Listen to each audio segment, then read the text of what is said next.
Meus irmãos, nós continuamos na nossa série sobre o Decálogo, e hoje então veremos a continuação, a segunda parte do sermão a respeito do 7º mandamento: não adulterarás. 7º mandamento do Senhor, 7º mandamento do Decálogo, verso de número 14: não adulterarás. Vamos ao nosso Deus em oração? Misericordioso Deus, que as palavras da minha boca e a meditação dos nossos corações sejam agradáveis na Tua presença, Senhor, rocha nossa e Redentor nosso. Amém. Meus irmãos, entre as inúmeras evidências que Deus nos concede da sua perfeita bondade, da sua perfeita misericórdia, a instituição do casamento se destaca como uma das mais belas e uma das mais benéficas à humanidade. Novamente, entre as inúmeras evidências que o Senhor nos concede da sua perfeita bondade, a instituição do casamento, o estabelecimento do casamento se destaca como uma das mais belas e mais benéficas para o homem. Ela demonstra e ilustra de maneira bastante especial e abundante a bondade de Deus existente até mesmo para o homem caído, até mesmo depois da queda. Outros tipos de relacionamento frequentemente sofrem com interesses opostos que podem abalá-los, mas pela bondade de Deus, pela misericórdia de Deus, os interesses do marido e da esposa são e devem ser sempre unificados. Enquanto outras relações, outros tipos de relacionamentos, muitas vezes podem ser interrompidos pelas diversas circunstâncias da vida, o casamento, estabelecido por Deus, vivido debaixo da bênção de Deus, é um vínculo indissolúvel, estabelecido pela graça divina. No entanto, como nós começamos a ver no sermão da semana passada, o homem caído é realmente incapaz. O homem caído é verdadeiramente incapaz de manter-se sexualmente fiel, seja no seu corpo, quanto na sua mente, nos seus olhos, como diz o Senhor Jesus Cristo. O homem caído é incapaz de se manter fiel a esse relacionamento tão especial para Deus. E o fato, meus irmãos, é que nós vivemos num mundo repleto de tentações sexuais, repleto de imoralidade, o que torna ainda mais evidente essa incapacidade. O que torna ainda mais evidente o fato de que o homem caído, sem a graça de Deus, será sempre infiel. As Escrituras, meus irmãos, tratam o adultério e a prostituição como pecados semelhantes, com a mesma raiz. Pecado, adultério e prostituição, como pecados semelhantes, com a mesma raiz. E essa conexão fica bastante clara quando nós observamos a forma como Deus lida com a infidelidade do seu povo. A idolatria e a incredulidade do povo de Israel são equiparadas ao adultério. Adúlteros. Israel é retratado como uma prostituta, desobedecendo ao Senhor e se entregando a outros deuses. Dessa forma, não apenas para os casados, mas para os solteiros também, o envolvimento sexual com outra pessoa constitui uma forma de adultério praticada não apenas com o cônjuge, no caso dos casados, mas contra o noivo, contra Jesus Cristo, a quem nós fomos unidos de uma vez por todas pelo batismo, pelo Espírito Santo. Como vimos também na semana passada, o apóstolo Paulo, em 1 Coríntios, no capítulo 6, nos diz assim: não sabeis que os vossos corpos são membros de Cristo? Vocês não sabem que o corpo de vocês são membros do corpo de Cristo? E eu, porventura, tomaria os membros de Cristo e os faria membros de uma meretriz? Absolutamente não. Ou não sabeis que o homem que se une a uma prostituta forma um só corpo com ela? Porque, como se diz, serão os dois uma só carne. Portanto, meus irmãos, é fundamental, é essencial que nós reconheçamos a seriedade desse mandamento, a seriedade desse paralelo.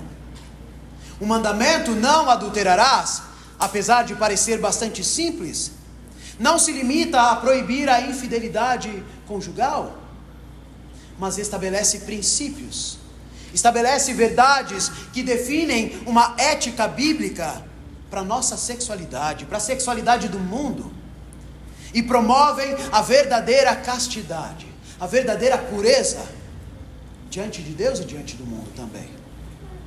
É essencial, meus irmãos, compreendermos como esses princípios se aplicam às nossas vidas e se aplicam aos nossos relacionamentos. Nos últimos tempos, parece que o mundo finalmente está descobrindo o que os cristãos realmente pensam a respeito da sexualidade. Talvez com o advento da internet, talvez com todo o anseio pela lacração e pelo cancelamento, parece que o mundo finalmente está descobrindo o que os crentes pensam a respeito do sexo, a respeito da ética sexual, a respeito da moralidade. A vítima mais recente foi a cantora Fernanda Brum, que foi alvo de críticas e cancelada na internet, simplesmente por afirmar algo que é bastante básico a cada cristão, básico a cada cristão casado. O que ela disse? O corpo da esposa pertence ao marido, o corpo do marido pertence à esposa. No contexto, a cantora foi questionada pelo motivo pelo qual ela não usava biquíni na praia, o motivo pelo qual ela não ficava postando fotos seminua nas redes sociais. E para quem não sabe, biquíni é só um nome diferente inventado por alguns pervertidos para poder olhar as mulheres na praia de sutiã e biquíni, sutiã e calcinha. É só um nome diferente, é a mesma coisa. Inventado por um francês pervertido para olhar as mulheres na praia. Mas o fato é que a resposta dela é bastante básica, fundamentada nas Escrituras. 1 Coríntios capítulo 7, versos 3 a 5, o apóstolo Paulo diz o seguinte: o marido conceda à esposa o que lhe é devido, e também, semelhantemente, a esposa ao seu marido. A mulher não tem poder sobre o seu próprio corpo, e sim o marido. Também, semelhantemente, o marido não tem poder sobre o seu próprio corpo, e sim a mulher. O meu corpo pertence à minha esposa, o corpo da minha esposa pertence a mim. Esse é o argumento que ela usa para não expor o seu corpo indevidamente nas redes sociais, para outras pessoas que não o marido. E aí o texto continua: não vos priveis um ao outro. Não vos priveis um ao outro. Então o apóstolo Paulo começa a falar a respeito do sexo dentro do casamento. Sexo dentro do casamento é um tema bíblico, e por mais que talvez muitos se recusem a tratar isso de púlpito, é a Escritura. Não vos priveis um ao outro, salvo talvez por mútuo consentimento, por algum tempo, para vos dedicardes à oração e novamente vos ajuntardes. Para quê? só pelo prazer, que de fato é uma coisa importante no casamento, para que Satanás não vos tente por causa da incontinência. No contexto, e agora vamos tratar a respeito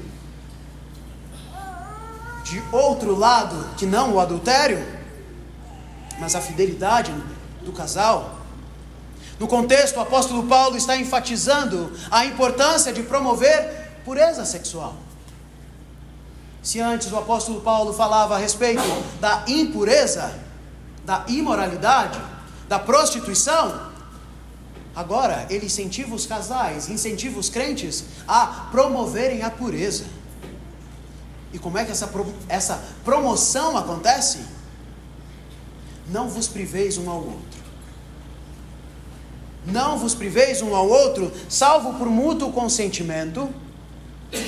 Então, o apóstolo Paulo parece que já prevendo o discurso das feministas, salvo por mútuo consentimento, por algum tempo, para vos dedicardes à oração, e novamente vos ajuntardes de novo, para que Satanás não vos tente por causa da incontinência. O apóstolo está enfatizando a importância de promovermos a pureza sexual, e ele oferece uma recomendação fundamental para alcançar esse objetivo. Não se neguem um ao outro. Um casamento, meus irmãos, desempenha várias funções, e uma delas é conter a prática sexual descontrolada. Hoje em dia, a prostituição e a pornografia estão facilmente acessíveis, o que muitas vezes leva os cristãos leva as pessoas a se envolverem em adultério, uma vez que eles não encontram satisfação sexual nos seus casamentos. E obviamente, isso de forma alguma justifica o pecado, isso de forma alguma justifica o adultério. Se um cônjuge recorre à pornografia ou comete adultério, ele ainda está em pecado, mesmo que o outro não esteja interessado em manter relações sexuais. No entanto, meus irmãos, o apóstolo Paulo nos lembra que os cônjuges têm sim a responsabilidade de proteger um ao outro da tentação sexual. Os cônjuges têm a responsabilidade de proteger um ao outro da tentação sexual e do adultério. Ou seja, o cuidado com as necessidades do cônjuge é essencial para manter um casamento saudável e resistir à tentação de Satanás que ameaça a nossa fidelidade. Não sejamos inocentes, não sejamos gnósticos. O cuidado com as necessidades do cônjuge é essencial para manter um casamento saudável e resistir às tentações que ameaçam a nossa fidelidade. Do contrário, se você não se preocupa com isso, se você não se preocupa com a santidade do seu cônjuge, por mais que ele seja culpado do adultério, você é cúmplice. Você se torna cúmplice. Ao longo dos anos, nós temos notado que os cristãos frequentemente interpretam de maneira errônea o que Paulo realmente quis dizer nesse texto. Nós acabamos invertendo o argumento de Paulo. Muitas vezes nós entendemos como Paulo estivesse dizendo que cada cônjuge tem o direito de negar os desejos sexuais do outro. Não é esse o argumento, não é esse o entendimento habitual desse texto? Paulo como que dizendo que cada cônjuge tem o direito de negar o outro. Então a lógica é basicamente a seguinte: porque o meu corpo pertence ao meu cônjuge, e porque o corpo do meu cônjuge pertence a mim, então ambos têm o direito de recusar o sexo, recusar o outro. É isso que Paulo está falando? Como o sexo deve ser consensual, então ambos devem concordar para tê-lo. Portanto, nós só devemos fazer sexo quando ambos estiverem com vontade. É assim? É isso que Paulo está falando? É assim no domingo? Eu só vou para a igreja se eu estiver com vontade. Deus transforma o meu coração, muda o meu coração até a hora de eu chamar o Uber ou de entrar no carro. Se o Senhor não mudar o meu coração, então não vai ter. Hoje não tem, Senhor. É assim que nós tratamos as nossas responsabilidades? Não é isso que Paulo está falando. Se nós estivermos considerando a ideia de negar o desejo sexual, de que forma o sexo pode cumprir o seu propósito de nos fortalecer contra a tentação? De que forma a relação do casal pode realmente nos livrar da tentação? Se eu desejo relações e o meu cônjuge tiver o direito de me negar porque tem autoridade sobre o meu corpo, então o meu cônjuge não está me ajudando a combater a tentação sexual. Não é isso que o Paulo fala? Ajude o seu cônjuge. Paulo não está dizendo, quando você quiser está tudo bem, só quando estiver cenário ideal. E óbvio, não estamos dizendo aqui, não estamos falando aqui sobre momentos em que realmente não dá. Sejamos sábios. Mas o ponto é que Paulo está falando a respeito de verdadeira ajuda, cooperação. O argumento de Paulo vai na direção oposta. Para Paulo, o que deve ser mutuamente acordado não é o desejo de fazer sexo, mas a disposição de se abster. O desejo do casal é natural. O que não é natural é se abster. Por isso Paulo fala, durante pouco tempo, para a oração, por algum motivo específico, e depois voltem até a vida normal de casal. Nossa autoridade mútua sobre os corpos uns dos outros, dá a cada cônjuge o direito de pedir e o direito de esperar relações com certa frequência. Se nós hesitarmos nisso, isso significa que a Escritura é muito mais positiva a respeito do sexo do que nós. E talvez realmente seja. É bem provável que seja. Ao longo dos anos, nós desenvolvemos uma cultura realmente, como falei anteriormente, gnóstica. Ou talvez a gente quer se afastar, se apartar de uma suposta impureza.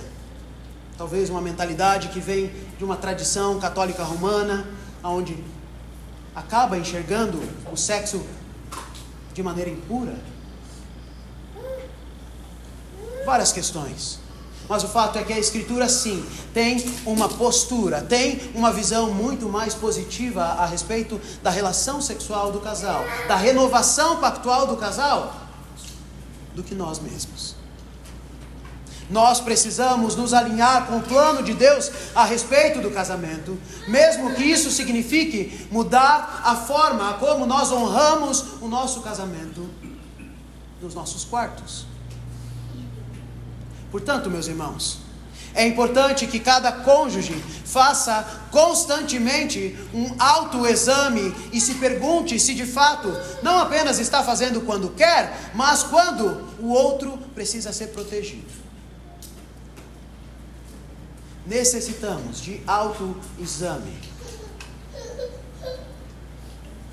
Basicamente, é como o Tiago fala sobre a fé sem obras. Não adianta você simplesmente orar pela santidade do seu cônjuge e deixar ele trancado lá no quarto. Você está plantando, você vai colher. O sexo é algo que tanto o marido quanto a esposa fazem, não apenas um pelo outro, não apenas para procriação, ainda que essa igreja esteja saindo muito bem nisso. Mas é pelo casamento. Não apenas um pelo outro, mas é pela instituição, é pelo casamento. O sexo é a cola que une o casal de uma forma que nada mais consegue fazer.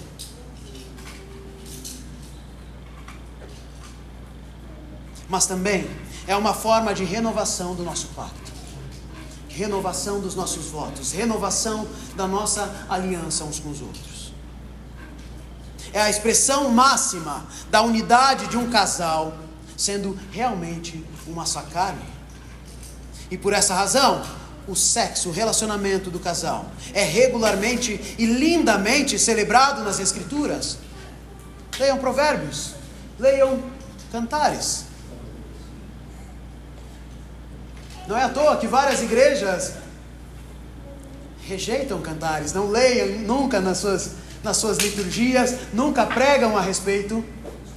Nós estamos muito errados quanto ao conceito bíblico, o conceito de Deus a respeito da sexualidade.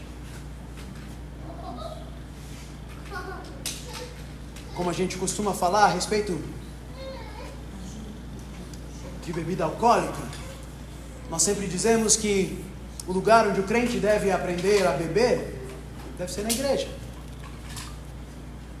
Da mesma forma, o lugar onde o crente deve aprender a respeito de sexo é na igreja, não no mundo. O problema é que a gente inverte. O problema é que a gente deixa as nossas crianças serem doutrinadas. E aí depois a gente quer correr atrás do prejuízo.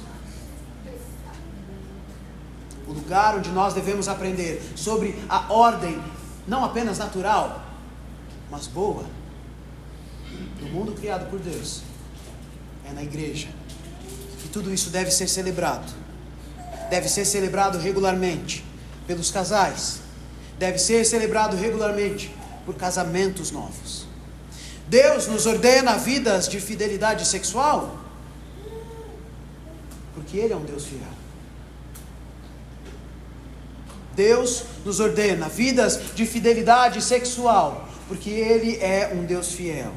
Todos os não dos mandamentos de Deus têm uma raiz única e fundamental.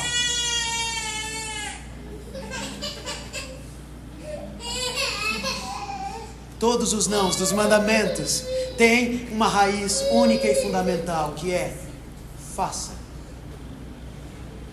Faça.